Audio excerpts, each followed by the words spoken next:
Bismillahirrahmanirrahim. Assalamualaikum warahmatullahi wabarakatuh. Alhamdulillahirrahmanirrahim. Kita masih bisa melanjutkan ngaji filsafat pada malam hari ini. Mungkin kemarin kita sudah beridul adha, bagi yang berkurban. Mungkin malam hari ini kita akan membahas tentang keadilan dari Aristoteles, melanjutkan sesi untuk bulan ini, yaitu tentang keadilan. Mungkin langsung saja kita mulai ngaji kita malam hari ini dengan sama-sama membaca Al-Fatihah. Al-Fatihah.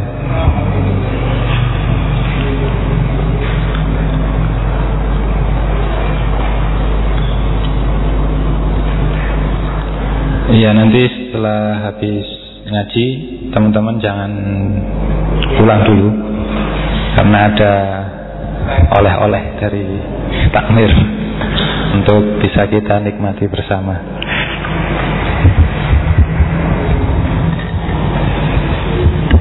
Selanjutnya kami persilahkan kepada Pak Faiz untuk melanjutkan ngaji kita.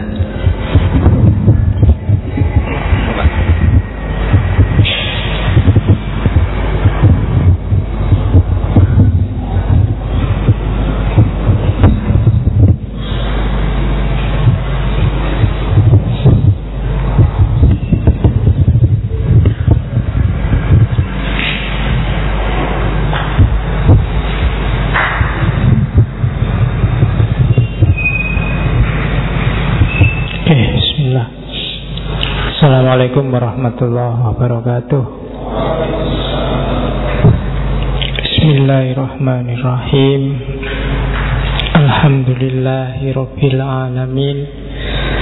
Wa bihi nasta'inu ala umurid dunya waddin. Allahumma shalli wa sallim wa barik ala habibina wa syafi'ina sayyidina wa maulana Muhammadin wa ala alihi wa ashabihi wa man tabi'ahum bi ihsanin ila yaumiddin. Bismillah. Kita lanjutkan ngaji kita malam ini sampai ke Aristoteles, keadilan. Di hari Tasyrik, ya, hari yang tidak boleh puasa.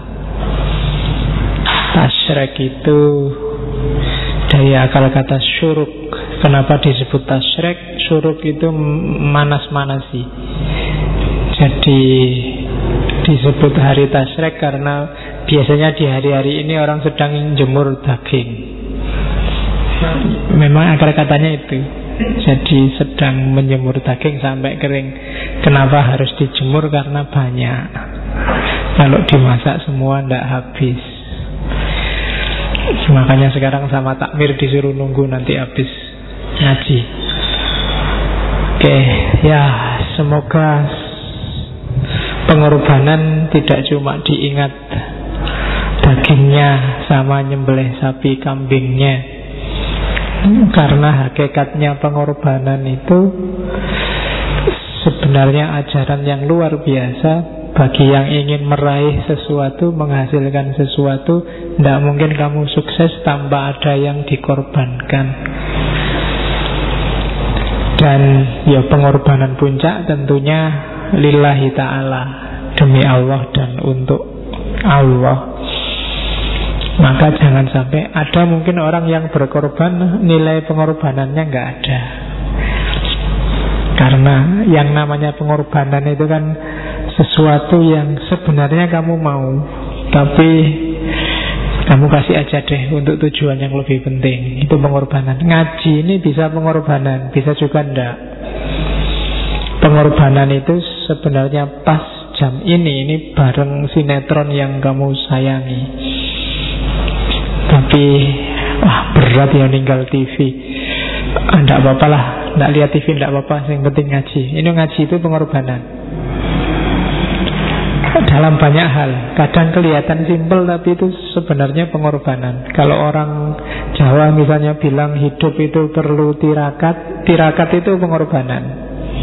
Zuhud itu pengorbanan, uzlah itu pengorbanan.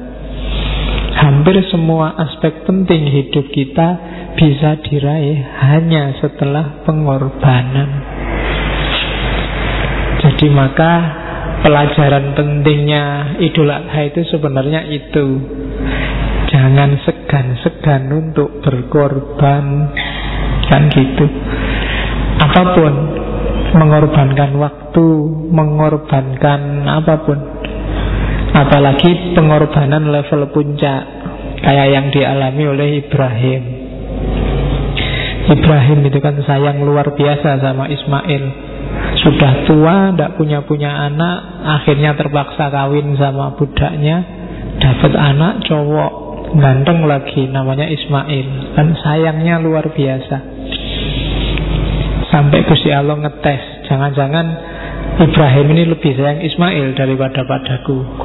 Terus diujilah dengan pengorbanan.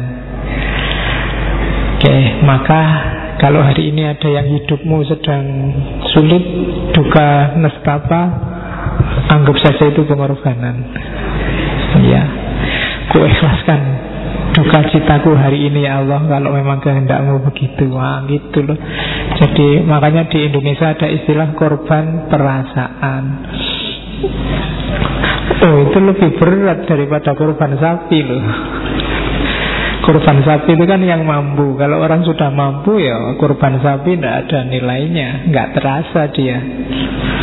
Tapi kalau korban perasaan, wow, itu beratnya luar biasa. Oke, itu khotbah Idul Adha-nya. Sekarang kita lanjutkan keadilan. Ini pasti tidak ada hubungannya sama keadilan bagi daging sapi ya. Meskipun bisa dipakai contoh. Ya nanti takmirnya biar dibahas. Kemarin bagi daging sapinya itu pakai keadilan distributif, apa keadilan kompensatif, apa keadilan retributif. Kemarin kan sudah ngerti teorinya. Kalau dibagi rata itu namanya distributif. Kalau dipertimbangkan yang tahun lalu nggak dapat, sekarang harus dikasih, itu namanya kompensatif. Kalau dicek siapa yang kontribusinya besar, ya dikasih lebih banyak. Yang nggak bantu apa-apa, kasih sedikit aja, itu retributif. Nah, ada gunanya kan teori keadilan kemarin. Nah, baginya mau pakai yang gimana? Oke, malam ini kita ketemu Aristoteles. Di naskah-naskah bahasa Inggris biasanya pakai istilah Aristotle. Kalau di buku-buku berbahasa Arab Aristotle. Ada yang pakai Aristoteles. Tapi yang jelas Aristoteles. Itu filosof besar Yunani. Ayo kalau lidahmu Jawa ya kamu baca aja Aristoteles. Ya, lawannya Aristo garing nanti. Oke, jadi ini salah satu guru besarnya filsafat, salah satu filosof kunci dalam tradisi filsafat. Yang ngaku filosof wajib paham Aristoteles. Kalau belum paham jangan ngaku dulu. Karena Aristoteles dan gurunya serta kakek gurunya adalah 3 tokoh besar filsafat. Hampir semua teori filsafat sampai hari ini itu inspirasi dan rujukannya bisa ditarik ke pemikirannya 3 tokoh besar ini. Makanya katanya Wittgenstein, semua pemikiran filsafat modern kontemporer itu hanya catatan kaki dari pikiran-pikirannya Socrates, Plato, dan Aristoteles. Karena memang luar biasa. Bahkan Aristoteles ini dikenal sebagai bapaknya ilmu pengetahuan. Dia menguasai sangat banyak cabang. Fisika, metafisika, IPA, IPS, musik, puisi, diskusi, retorika, logika, hampir semua cabang dia kuasai. Dan pinternya Aristoteles, dialah yang pertama milah-milah. Oh, kalau ini wilayahnya ontologi, kalau ini epistemologi, kalau ini logika, kalau ini retorika, kalau ini dan seterusnya. Itu Aristoteles. Dia muridnya Plato. Plato muridnya Sokrates. Ini 3 tokoh besar di dunia filsafat. Gambarnya itu kira-kira, katanya begitu. Plato gurunya Aristoteles, Sokrates gurunya Plato, dan nanti Alexander the Great muridnya Aristoteles. 4, ya sebenarnya 3, cuma nanti Alexander the Great berjasa menyebarkan pikiran-pikirannya gurunya, meskipun belakangan dia tidak rukun sama gurunya. Tapi nanti ajaran-ajaran filsafat Yunani disebarkan, dikenal sebagai Helenisme. Oke, jadi itu urut-urutan sanadnya. Jadi yang paling awal Sokrates, diwarisi Plato, diwarisi Aristoteles. Sebenarnya nanti Aristoteles ini kalau di filsafat Islam banyak diwarisi oleh Ibnu Rus, sementara kalau di Kristen banyak diwarisi oleh Thomas Aquinas. Ibnu Rus sudah pernah kita bahas, maka minggu depan kita ngomong Thomas Aquinas, biar adil. Sementara pikiran-pikirannya Plato sebenarnya banyak mirip dengan pikiran-pikirannya Al-Farabi. Aristoteles, riwayat hidupnya, dia putra seorang tabib istana, dokter istana, namanya Nikomachus. Jadi Aristoteles nanti menikah 2 kali. Istrinya yang kedua punya anak, dikasih nama juga Nikomachus, sama kayak nama ayahnya. Dari situ nanti lahir buku etika yang berjudul Nikomachean Etik. Nah, itu dari Aristoteles. Istri yang kedua ini budaknya istri yang pertama. Istri yang pertama meninggal, namanya Pitias. Punya anak juga dikasih nama Pitias. Jadi Aristoteles ini pikirannya luas sekali, tapi males mikir nyari namanya anaknya. Jadi punya istri Pitias, ya dikasih nama Pitias, sama-sama perempuan. Punya anak laki-laki, ya kasih nama bapaknya aja, nggak repot, Nikomachus. Jadi itu Aristoteles. Dia dikuliahkan di akademinya Plato umur 17, dan di sana kurang lebih sampai 20 tahun, sampai Plato meninggal. Terus diganti ponakannya, dan Aristoteles kemudian keluar dari akademi, ditawari oleh Raja Makedonia saat itu, ditawari untuk les privat anaknya Alexander. Dan di privatlah anaknya ini sekitar 5 tahunan.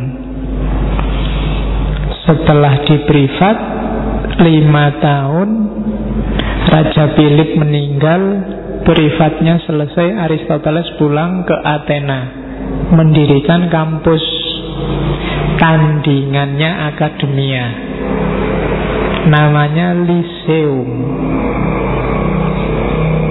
Nanti di sini dikenal filsafat peripatetik dari Lyceum ini. Nah, Lyceum ini berdiri, dan selama era Alexander masih aman, meskipun cara berpikir politiknya Aristoteles berseberangan dengan Alexander. Itu yang bikin Aristoteles dilirik terus, sewaktu-waktu bisa bahaya. Sampai kemudian Alexander meninggal, diganti anaknya. Aristoteles melarikan diri karena terancam nyawanya. Aristoteles bilang, saya tidak akan mengizinkan Athena berdosa 2 kali. Karena sebelumnya kan sudah berdosa mengeksekusi Sokrates. Cuma di pelarian tidak lama, Aristoteles ini paling sekitar 3 bulan. Kemudian juga meninggal. Jadi pikiran-pikirannya luar biasa. Cuma ya seperti itu nasibnya para tokoh besar, orang-orang penting. Makanya pikirlah 2 kali kalau mau jadi orang besar. Kadang-kadang jadi orang biasa-biasa itu enak ya. Lempeng aja sejarahnya, tapi ya sampai akhir ya lempeng.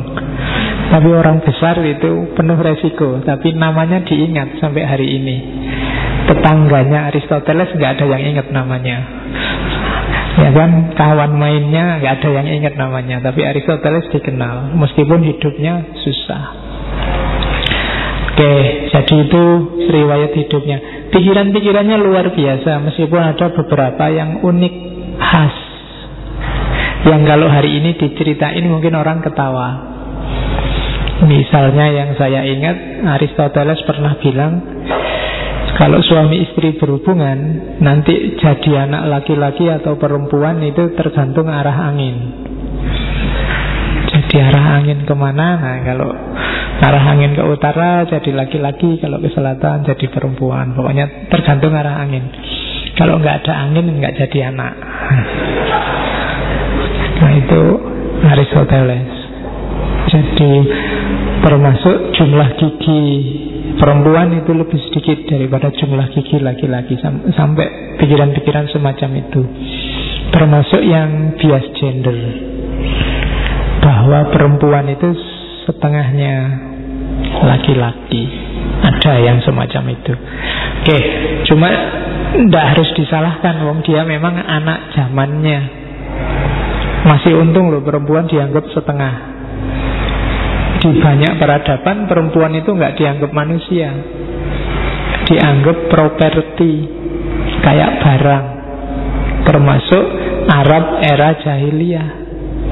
Jadi perempuan itu nasibnya persis kayak barang. Kalau yang punya meninggal bahkan bisa diwariskan ke anaknya. Kalau bapaknya istrinya banyak misalnya, ya nanti bapaknya istri-istri ini diwariskan ke anaknya. Mungkin yang setengah anak nomor 1, setengah lagi anak nomor 2. Properti. Kalau perang kalah ya jadi rampasan. Jadi itu zaman dulu. Maka pikiran-pikiran kayak Aristoteles ini sebenarnya lumayan maju juga. Termasuk di Islam. Kalau Nabi bilang perempuan boleh, laki-laki boleh kawin sampai 4, itu untuk ukuran zaman itu emansipasi luar biasa. Bayangkan kalau nggak diemansipasi kayak gitu, boleh sebanyak-banyaknya, wah itu susah kamu. Uang dibatasi 4 aja masih banyak cerita-cerita aneh-aneh. Ada yang subur, Gatot.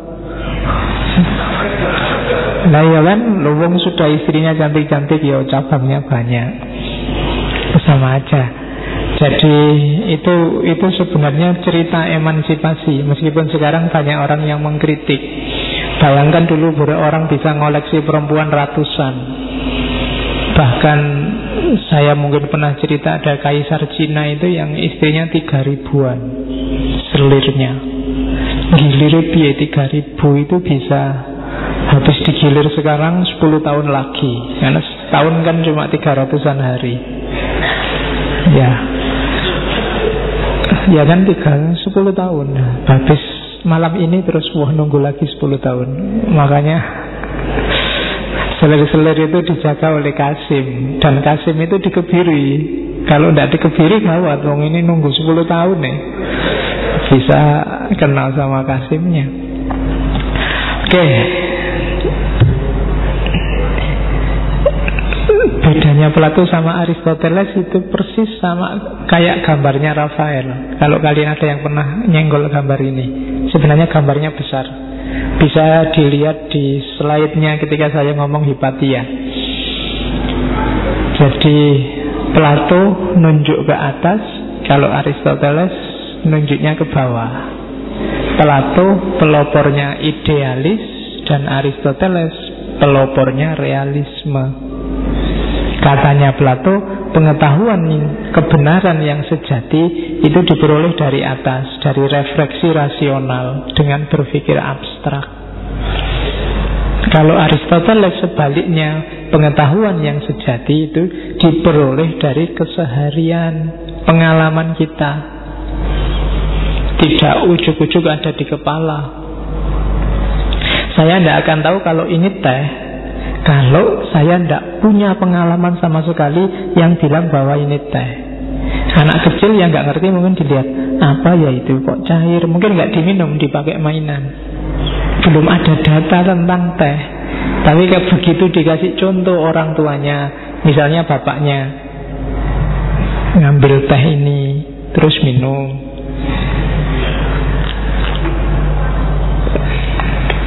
nah sekarang dia ngerti bahwa ini bisa diminum. Itulah pengetahuan bagi Aristoteles. Jadi tidak bisa turun dari awang-awang, tiba-tiba ada di sini. Yang ada di kepala itu hanya alatnya. Nanti Aristoteles ada 10 kategori itu kan. Ada substansi, ada aksidensi dan seterusnya. Orang lihat, oh ini substansinya kayu, warnanya coklat. Nah ini yang ngolah akal. Tapi dari sini bahannya nggak bisa ujuk-ujuk muncul di sini. Beda sama Plato. Kalau Plato, gambar bentuk mejanya sudah ada di sini. Orang begitu lihat ini, tinggal diingat-ingat, oh ini meja. Oke, jadi itu bedanya guru sama murid. Jadi sangat jauh kan, yang satu ke atas, yang satu ke bawah. Tapi tidak apa-apa, itu berarti Plato guru yang sukses, bisa melahirkan murid secerdas Aristoteles. Oke, kita masuk ke pikiran-pikirannya Aristoteles, khususnya tentang keadilan. Keadilan ini, 3 orang ini, Sokrates, Plato, Aristoteles, sebenarnya tokoh yang membalik cara berpikir Yunani, cara berpikir rasional dari mikir alam semesta diseret ke ranah mikir tentang manusia, mikir tentang etika. Dari 3 orang ini dikenal, saya ngomong minggu lalu, namanya virtu etik. Virtu etik itu etika kebajikan. Beda sama teori etika yang lain. Kalau di virtu etik itu yang namanya kebajikan, keutamaan itu adalah apa menunjuk ke orang. Jadi apa yang biasanya dilakukan oleh orang-orang utama. Jadi bukan teori mana perbuatan yang utama. Itu namanya virtu etik. Orang yang baik dan bermoral itu apa sih yang dilakukan? Itulah moralitas. Itu virtu etik. Jadi arahnya ke kebajikan orangnya, bukan ke perbuatan apa yang baik, perbuatan apa yang tidak baik. Itu kan makanya kalau ada syair Tombo Ati itu kan ada kalimat wong kang soleh kumpulono. Itu maksudnya apa? Dari mereka kamu dapat pelajaran moral, jadi orang yang baik. Nah itu saya tidak tahu, mungkin yang bikin syair belajar Aristoteles, bahwa yang disebut orang baik itu orang yang belajar, orang yang meniru perilakunya orang-orang baik. Simpelnya begitu. Kita lihat asumsi-asumsinya sampai nanti mengkerucut pada keadilan.